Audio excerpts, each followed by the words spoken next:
Prezadas e prezados, eu quero conversar aqui com a Jojo Todinho. Vamos conversar, Jojo Todinho? Vocês testemunham a minha conversa com a Jojo Todinho? Bom, gente, mas antes de tudo, por gentileza, agora que eu consegui as condições de monetização, dê o like aqui no vídeo, compartilhe o vídeo, se inscreva no canal, você me ajuda demais com isso. Bom, eu tô dando aqui algumas dicas para Jojo Todinho sobre o que ela pode propor como plataforma política, já que ela quer ser deputada federal em 2016, né? Candidata 2026, perdão. Candidata a deputada federal em 2026, né? Então, eu vou dar a terceira dica, né? Seguinte, Jojo Todinho, como nós já conversamos ali na primeira dica desse vídeo, né? O voto no Brasil, ele é proporcional.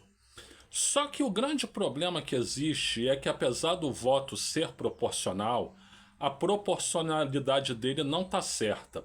Por quê? Porque os estados, eles não têm um número de eleitos proporcional à população do país, né? Vou te dar um exemplo. São Paulo, se fosse pela proporção de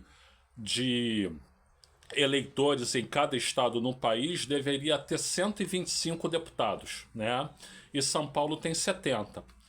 Na contramão disso, Roraima, que não chegaria a eleger um deputado, ele acaba elegendo 8 deputados, né? Pela proporção seria menos de um, mas pela regra é 8 deputados. Então, dentro dos estados, a eleição dos deputados é proporcional, porém, o número de eleitos em relação ao total por estado é desproporcional.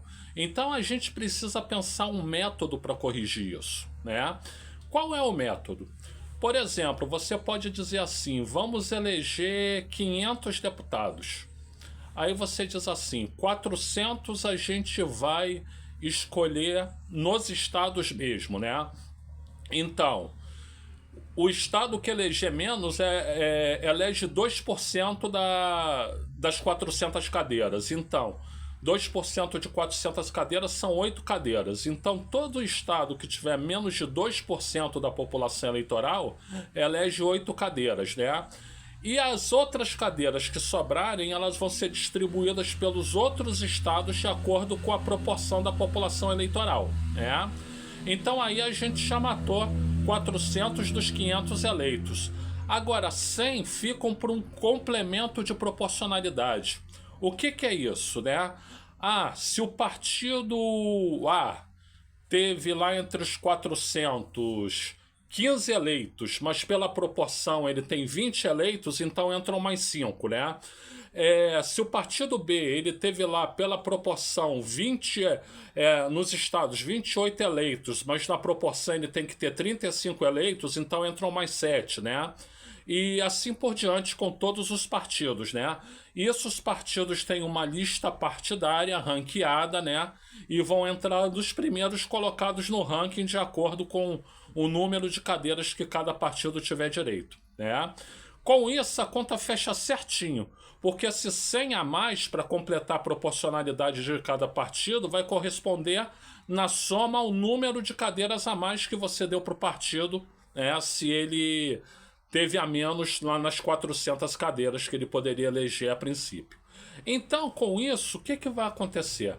Se o teu PL tiver 23% dos votos, ele vai ter 23% das cadeiras. Se o PT tiver 18% dos votos, vai ter 18% das cadeiras, né?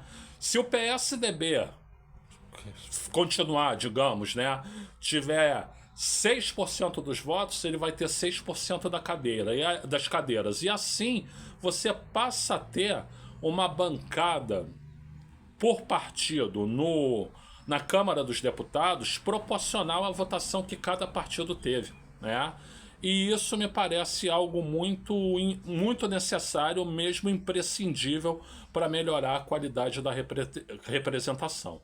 Então, Jojo Todinho, esta é a minha terceira dica que eu dou para você de plataforma política para se eleger, para você não ficar falando abobrinha na internet, ficar falando sobre cor de sapato, né? Ficar falando que a picanha é R$ 49,50, o que é uma mentira, e coisas desse tipo, né? Você não Vamos falar de conteúdo de verdade? Eu imagino que você quer ser uma deputada federal séria. Então, se você quer ser uma deputada federal séria, vamos falar sério, vamos falar de propostas, né? Eu tô te dando aqui de mão beijada a proposta, já te dei 3 propostas diferentes, tá? Bom, gente, eu sou o Luiz Felipe Chateaubriand. Muito obrigado a todas, muito obrigado a todos, muito obrigado a todos, né? E por gentileza, de novo, like no vídeo, se inscreva no canal, compartilhe. E se puder me dar uma olhada na descrição desse vídeo, eu também agradeço.